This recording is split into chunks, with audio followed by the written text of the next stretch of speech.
咁今日咧就係想講下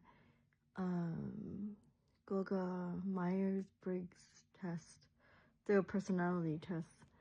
嗰陣時即係幾年前好流行嘅，咁我就唔明白啦，點解呢個 test 你做咗之後就係講你個 personality 係一個 introvert，即係內向嘅人，定係一個 extrovert 外向嘅人？咁呢兩個可以代表乜嘢咧？